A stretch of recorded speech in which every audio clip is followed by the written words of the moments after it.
ഇന്നാണ് നമ്മുടെ നാട്ടിലാണ് ഈ അർത്ഥമില്ലാത്ത പേരുകൾ ഇടുന്നത്. ഇന്ന് നമ്മുടെ നാട്ടിലാണ്. കോട്ടയം ജില്ലയിലെ സമ്പന്നനായ ഒരു റബ്ബർ തോട്ടം മുതലാളിക്ക് 3 മക്കളുണ്ടായി, 3 പെൺമക്കള്. അദ്ദേഹത്തിന് 3 വണ്ടികളുണ്ടായിരുന്നു. ഒരു മെഴ്സിഡസ്, ഒരു ടൊയോട്ട, ഒരു സുസുക്കി. അദ്ദേഹത്തിന് വണ്ടിയുള്ളൊരു ഹരം, അതൊരു മഹാജ്വരം. അതുകൊണ്ട് വണ്ടികളുടെ പേര് മക്കൾക്ക് ഇട്ടുകൊടുത്തു. മൂത്ത പെണ്ണിന്റെ പേര് മെഴ്സിഡസ് മോൾ, രണ്ടാമത്തെ ടൊയോട്ട മോൾ, മൂന്നാമത്തെ സുസുക്കി മോൾ. ഈ 3 പേരെ 3 വണ്ടിയെ കയറ്റി 100 പേരുടെ അകമ്പടിയായിട്ട് മാമോദീസ മുഖാൻ കൊണ്ടുവന്നു. കണ്ണുകാണാൻ മേലാത്ത പ്രായമുള്ള വല്യച്ഛൻ പ്രായത്തിലച്ഛനെ കടത്തിവിടുന്ന കപ്പിയാര്. പള്ളിയിലെ പ്രാരംഭ പ്രാർത്ഥന കഴിഞ്ഞു. അച്ഛൻ ഈ മനുഷ്യനോട് ചൊരുക്ക സമയത്തും കാലത്തും കുഞ്ഞുങ്ങളെ മാമോദീസ മുഖയിട്ടില്ല. അച്ഛൻ ചോദിച്ചു, എന്നാ പേരൊക്കെയാ ഇത് നിങ്ങൾക്ക് ഇടാൻ പോകുന്നു? ഉടനെ അപ്പൻ മുമ്പോട്ട് കയറി വന്നിട്ട് പറഞ്ഞു, അച്ഛാ, ഇത് മെഴ്സിഡസ്, ഇത് ടൊയോട്ട, ഇത് സുസുക്കി.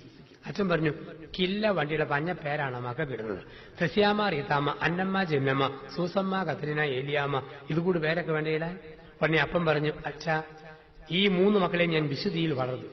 ഒരു കാലത്ത് ഇവരും മരിക്കും. ഏതെങ്കിലും മാർപ്പാപ്പയുടെ കാലഘട്ടത്തിൽ ഈ 3 പേരുടെയും പേര് സഭയിൽ വിളിക്കപ്പെടും.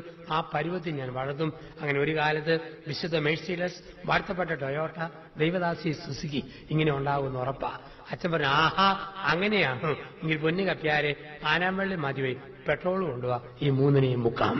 അങ്ങനെ പേരിട്ടു പോകുന്ന സമൂഹത്തിൽ ദൈവമായ കർത്താവിന് ദൈവത്തിന്റെ ഭക്തനായ സങ്കീർത്തകൻ ഇട്ടുകൊടുത്ത പേരാണ്. അവൻ കരുണാവാരിധിയും സ്നേഹനിധിയുമാണ്. ഒരു അപ്പനെ, ഒരു ഭർത്താവിനെ ഭാര്യ ഏതെങ്കിലും കാരണത്തിന് ഒന്ന് തിരുത്തുമ്പോൾ അവൻ കൊച്ചായിപ്പോയി എന്നോർത്തേക്കരുത്. അവന്റെ അഹങ്കാരത്തെ ഇല്ലാതാക്കാൻ ദൈവം ഭാര്യയിലൂടെ പ്രവർത്തിക്കുന്നു. ഭാര്യയുടെ അഹങ്കാരത്തെ ഇല്ലാതാക്കാൻ ദൈവം ഭർത്താവിലൂടെ പ്രവർത്തിക്കുന്നു. കുഞ്ഞുങ്ങളുടെ അഹങ്കാരം ഇല്ലാതാക്കാൻ മാതാപിതാക്കളിലൂടെ, ഗുരുബോധനിലൂടെ ദൈവം ഇടപെടുന്നു. ഞങ്ങൾ കപ്പൂച്ചിൻ സഭയിൽ ഞങ്ങളുടെ പരിശീലന കാലഘട്ടത്തിൽ ഏറ്റവും കൂടുതലായിട്ട് പിടിക്കുന്ന ഒരു കാര്യം തലക്കനമുണ്ടോ, അഹന്തയുണ്ടോ, ജാടയുണ്ടോ എന്നാണ്.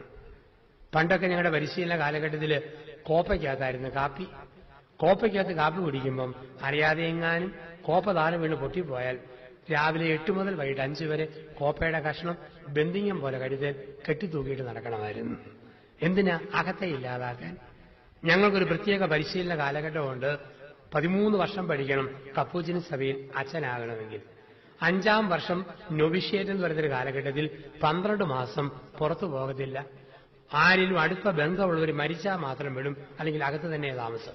പക്ഷെ അതിന്റെ 6 മാസം പൂർത്തിയായി കഴിയുമ്പോൾ ഒരു ദിവസം ഞങ്ങൾക്ക് തരും പുറത്തു പോകാനായിട്ടൊരു ദിവസം. ഞാൻ നൊവിഷ്യേറ്റ് പരിശീലനം നടത്തിയത് 1985-ലാണ്. അപ്പൊ അങ്ങനെ ആ പുറത്തു പോകുന്ന ദിവസം രാവിലെ 7 മണിക്ക് പോകാം. കുർബാന കഴിഞ്ഞിട്ട് വാഴയില വാട്ടിക്കോട്ടി ഒരു പൊതി ചോറ് കെട്ടിത്തരും. 5 രൂപ. 1985-ൽ 5 രൂപയ്ക്ക് വിലയുള്ള കാലമാ. 5 രൂപ പോക്കറ്റ് മണി തരും. കൂടാതെ ഒരു സൈക്കിൾ വാടകയ്ക്ക് എടുത്തു തന്നു.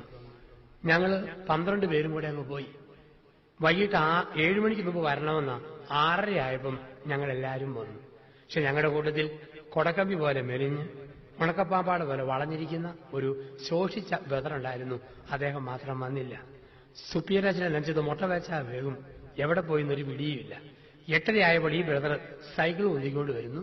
കാരണം എവിടെയോ സൈക്കിൾ പഞ്ചറായി, ടയർ പഞ്ചറായി. പിന്നെ ചവിട്ടിയപ്പോൾ റിമ്മ് വളഞ്ഞുപോയി. പിന്നെ ഉന്തിക്കൊണ്ട് വരിക. പറഞ്ഞിട്ടൊരു കാര്യവുമില്ല.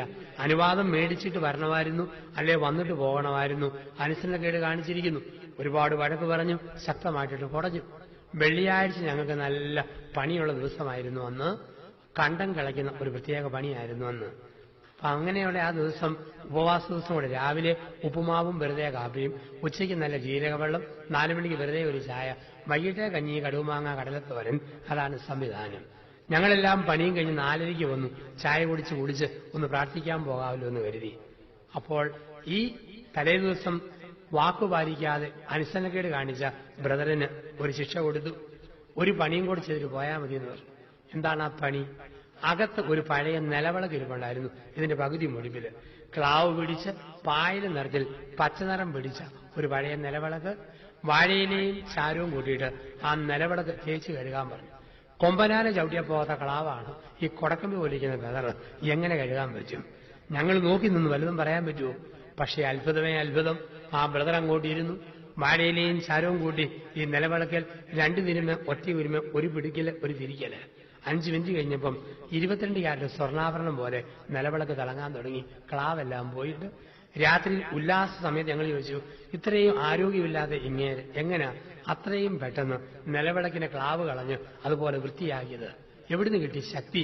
അപ്പൊ ബ്രദർ പറഞ്ഞു, ആരോടും പറയേണ്ട, സുപ്പീറച്ചന്റെ മോന്തയാന്നോർത്ത് ഒറ്റപ്പിടുത്തം പിടിച്ചപ്പം ക്ലാവും പോയി, ചെരിയും പോയി, എല്ലാം മാറിപ്പോയി. അപ്പൊ എന്തിനു വേണ്ടി അനുഭവങ്ങൾ വരിക? അകത്തെ ഇല്ലാതാക്കാൻ വേണ്ടിയിട്ടാണ്. ദേഹത്തെക്കുറിച്ച് എന്തോ ഒരു കരുതലും എന്തോ ഒരു ശ്രദ്ധയുമാ കൊടുക്കുക ആൾക്കാര്. ദേഹത്തിന് വലിയ ഊന്നൽ കൊടുക്കുന്നു. ഈ ശരീരം എന്ന് പറഞ്ഞാൽ ഈ സിമിത്തേരിയിൽ ഫ്യൂസായ ട്യൂബ്ലൈറ്റ് പോലെ ഇന്നല്ലെങ്കിൽ നാളെ വെച്ചിട്ട് പോകണം.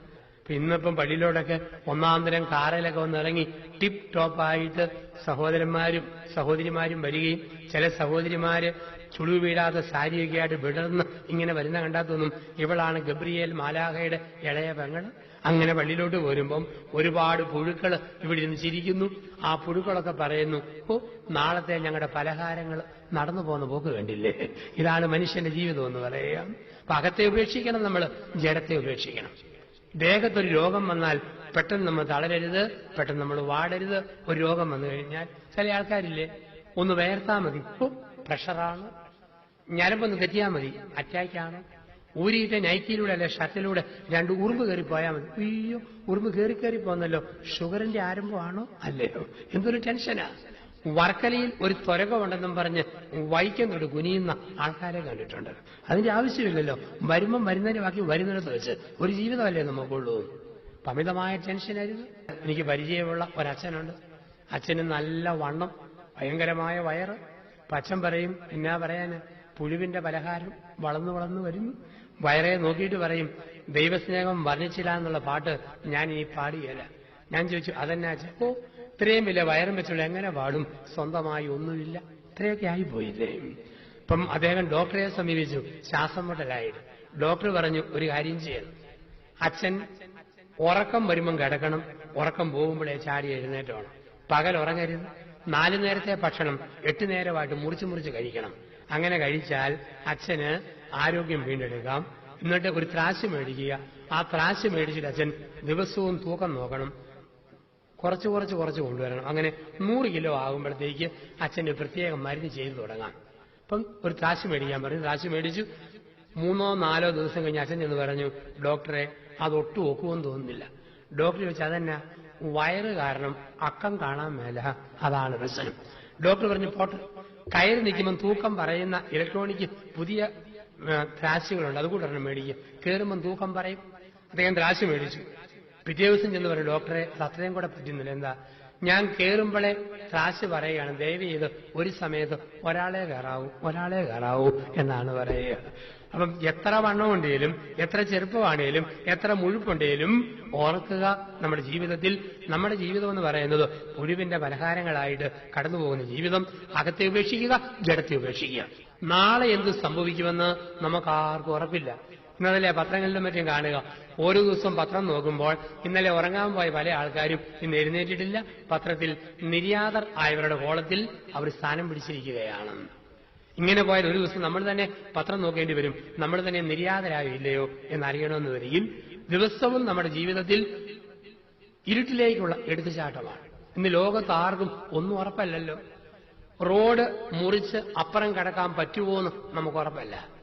ഈ രാത്രി ഉറങ്ങി എഴുന്നേക്കാൻ പറ്റുമെന്ന് ഉറപ്പല്ല. വർഷങ്ങൾ കഴിയും തോറും മാരകരോഗം വർദ്ധിച്ചു വരിക. നമ്മൾ കേൾക്കുന്ന മുഴുവൻ ഗുരുതരമായ രോഗങ്ങളുടെ വാർത്തകളാണ്. പ്രിയപ്പെട്ടവരുടെ മരണ വാർത്തകൾ, അപകട വാർത്തകൾ. ഇരുട്ടിലേക്കുള്ള എടുത്തുചാട്ടമാണ് ജീവിതം. അവിടെ കർത്താവ് പറയുന്നു, അങ്ങനെ ചാടുമ്പോൾ ഉറപ്പായിരിക്കുക. യേശയ്യ 59 1ഉം 2ഉം വാക്യങ്ങൾ. രക്ഷിക്കുവാനാകാത്ത വിധം എന്റെ കരങ്ങൾ കുറുകിപ്പോയിട്ടില്ല, കേൾക്കാനാകാത്ത വിധം എന്റെ കാതുകൾക്ക് മാന്യം സംഭവിച്ചിട്ടില്ല.